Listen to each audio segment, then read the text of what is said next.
Ayan po, nagbabalik ang PWD in action, PWD man o bako, kitagabos, katiwala, kan Diyos.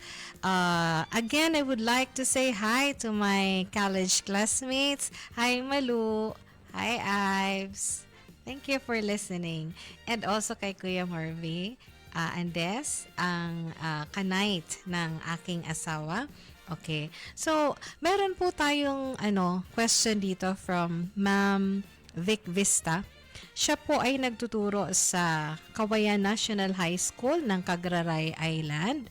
At ang kanyang tanong ay tungkol doon sa kung paano daw mahahandle or mamamanage yung bullying na nangyayari doon sa mga pinaghihinalaan nilang special needs students.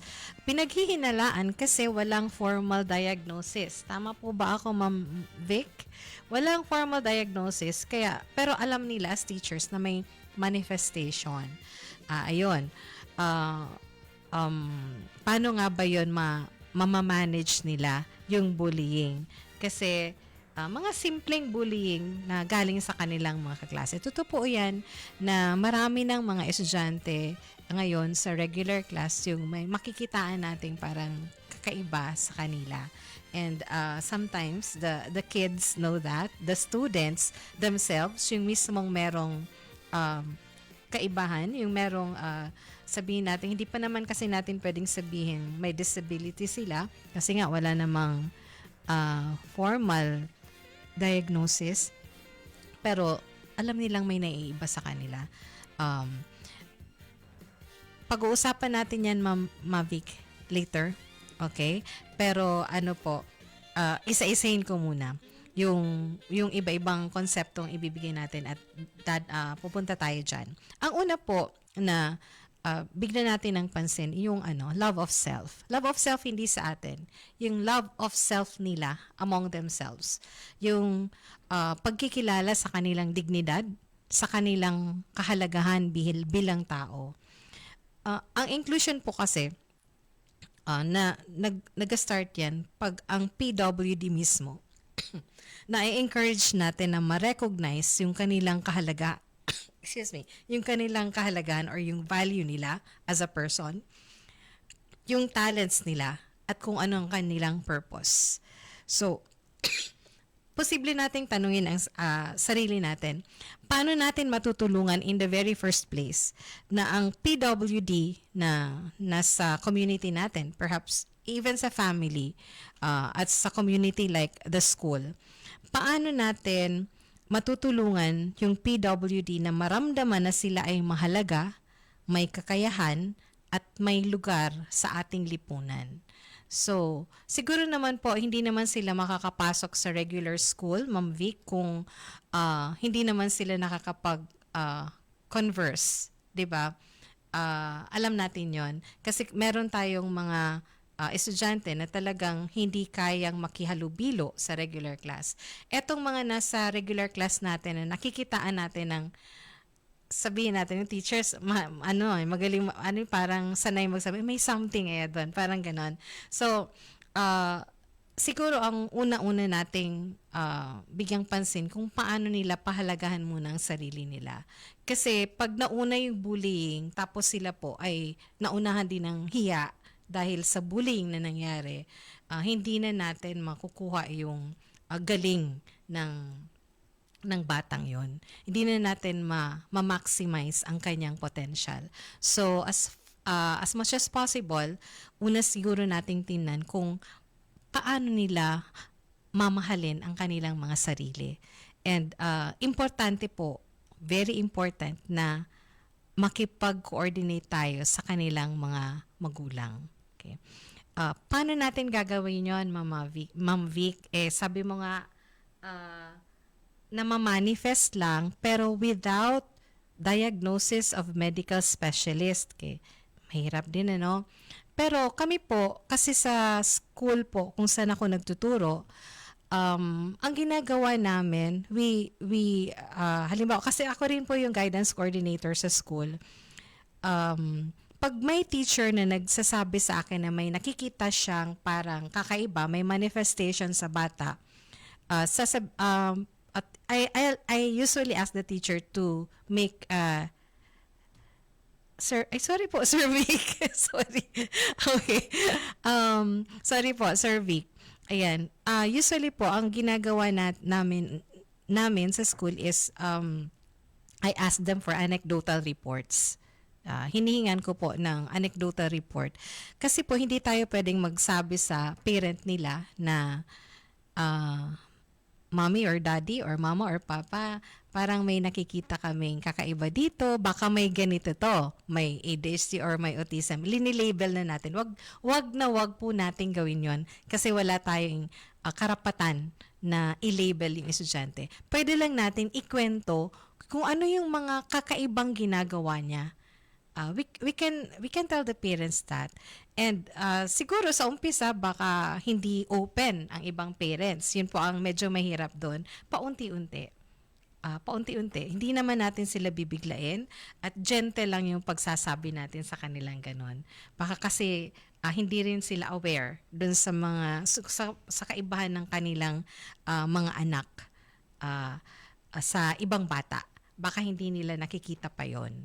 Yan. So, yun po. Ang unang-una, dapat meron din tayong connection or coordination with the family kasi ang pinakaunang community ng isang tao, ng isang bata, ay yung pamilya niya mismo. So, dapat, kasi ang pinag-usapan natin dito, pagmamahal eh. Love, okay? Love within the family. So, we explore how families become the first teachers of acceptance, okay, and unconditional love.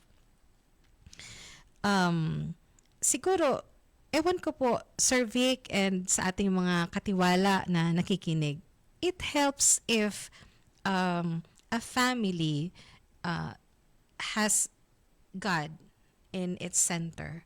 Yung may paniniwala. Kasi mahirap po sa isang pamilya ang basta lang na mag-accept na ang anak nila ay may disability. Ang hirap po nun, lalo na kung ang disability ay alam nating hindi ganun hindi parang hindi agad nawawala sa isang I'm sorry, hindi parang naiiba yung anak nila sa iba, yung kagaya po ng autism, ADHD, magaganyan pong disability na mahirap i-accept kasi sa unang tingin mo na sa bata okay Tapos pag pumasok na sa school, hindi pala.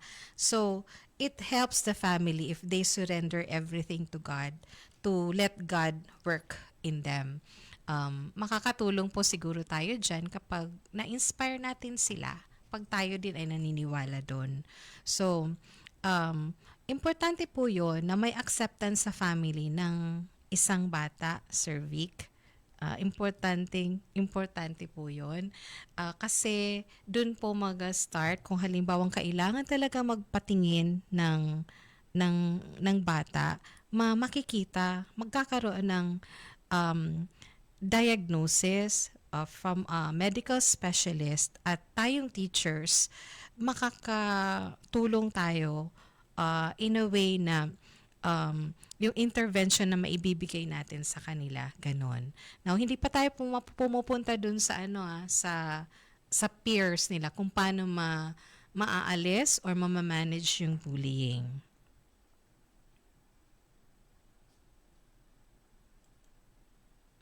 Okay. Okay. Pwede po ba, ma'am, na dapat mag-conduct kami ng information drive doon sa mga regular students na eto si student A ay may speech defect, may sight or may visual impairment.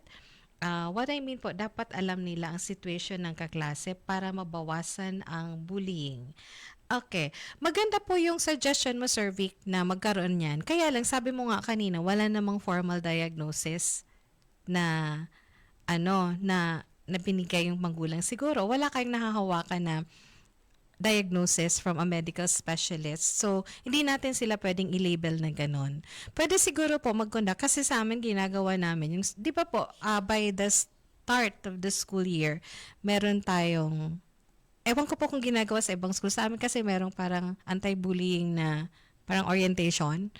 Pwede nyo pong gawin yon, yung anti-bullying, and papasok doon na may mga kaklase kayong pwedeng may pagkakaiba na ganito. General lang po, not mentioning that particular student to them na eto si ganyan, may ganyan na, so dapat maintindihan ninyo, dapat wag niyong ibubuli, ganyan. Kasi kahit nga walang disability ang bata, bawal na po yung bullying, di ba? So, generally speaking, siguro, maganda yung mayroon tayong anti-bullying campaign sa umpisa pa lang, before the start or at the start of the school year, gawin na natin yon. And then, we teach them about inclusivity para makita nila na hindi lahat ng kaklase nila, hindi lahat ng estudyante sa school ay kapareho nila. So, baka matuto sila doon. With a lot of prayer po yan. Ginagawa din po namin yan. Kasi sabi mo nga kanina din, Sir Vic, is merong mga manifestations ang mga bata na nakikita mo sa school. Nagmamanifest lang pero wala tayong label sa kanilang pwedeng maibigay kasi hindi tayo specialist na pwedeng magbigay ng ganyang manifestation. So, yun. So, balikan po natin yung family. Kasi po, ano po ba yung siguro, maganda din itong napag-uusapan natin, Sir Vic, yung sa school setting. Kasi, as teachers, may times na pwede nating ma-judge ang family, lalo na ang parents, kung halimbawa, yung isang estudyante natin ay may manifestation tapos magsasabi tayo na bakit kasi hindi ma-accept? Bakit kasi ganyan? Mahirap po kasi i-accept. May pinagdadaanan ding stage ang parents of acceptance. Pag naalaman nila na may pagkakaiba sa kanilang, na differently abled ang kanilang anak. So, wag nating i-judge. Ipa-feel natin, iparamdam natin sa mga parents na kasabay nila tayo as teachers. Yun po siguro ang pwede nating gawin. And from that, okay, makikita na din sa atin ng mga estudyante natin. Alam mo, may kwento ako, Sir Vic.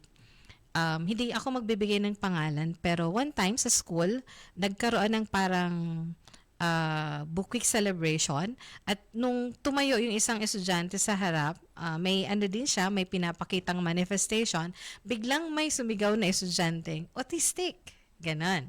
So syempre nanay ako ng isang batang may autism, di ba? Nasaktan ako noon. Hindi maganda sa akin yung dating. Galit na galit ako. So I reprimanded the child, the student who shouted that. Sabi ko, masaya ka na tinatawag mo yung kaklase mo na ganyan? Yung mga ganyan.